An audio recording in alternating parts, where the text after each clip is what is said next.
Awesome. I know we're on a schedule, so I'll keep things nice and tight. So I'm Cory Olsen, University of Oregon. I teach in the interior architecture department. Here in the photo, I'm usually wearing my Carhartt overalls because I teach in the wood shop primarily.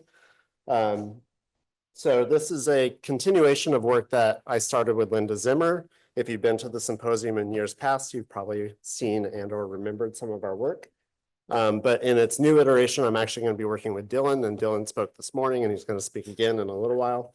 And this is a USDA ARS Wood Innovations Grant. So essentially what we're doing is speculating that within the mass timber manufacturing process, as you're generating architectural products, you're going to have offcuts and scraps. And at a small scale, those are kind of tricky to be reused. Everyone we've talked to has essentially been kind of like stockpiling those. They'll label them, tag them, put them in the yard. And then if you get that kind of like Goldilocks miracle, then you can go select that one. So what Dylan and I are looking to do is continuing to design furniture prototypes and architectural products.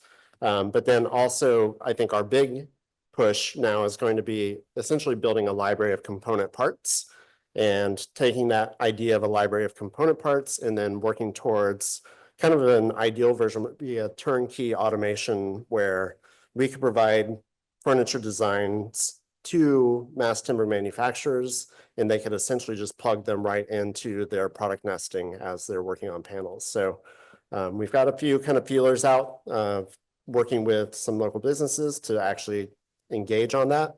And then in the meantime, we'll kind of, like I said, build this idea of a library. So just as an example, this is a bench that Linda designed a couple of years ago. I actually have the parts to make this now, so we'll have a real one pretty soon.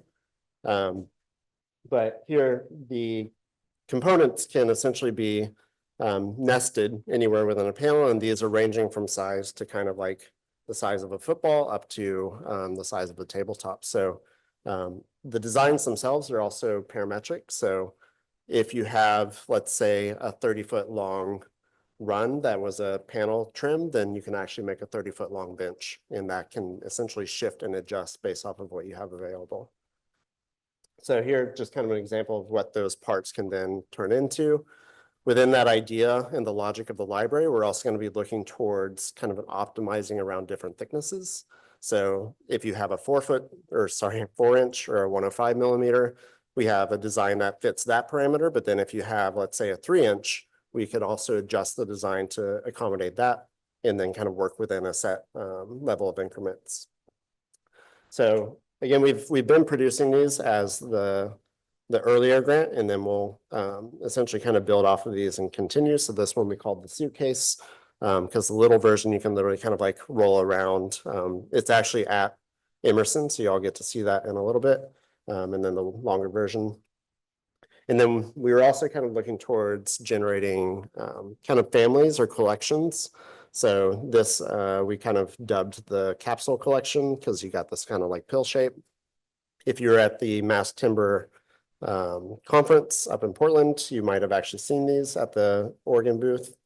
And then we've installed them in a couple locations, but I will actually pitch to this audience that these two are available for adoption if anyone has a good spot to put them.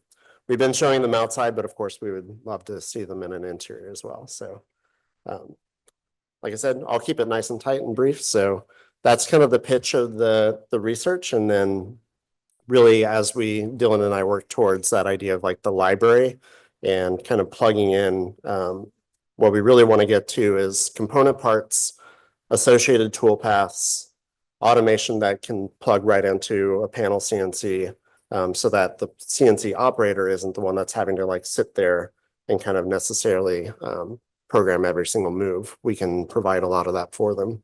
And then just working with a clever nesting software to really optimize. Ultimately, it's going to make value add, right? So it's going to utilize scrap that is currently just sitting. It's going to get rid of scrap, which is also a benefit. And then ultimately, if we can also provide kind of aesthetically designed, fun mass timber furniture products, we just see that as a win-win. So thank you.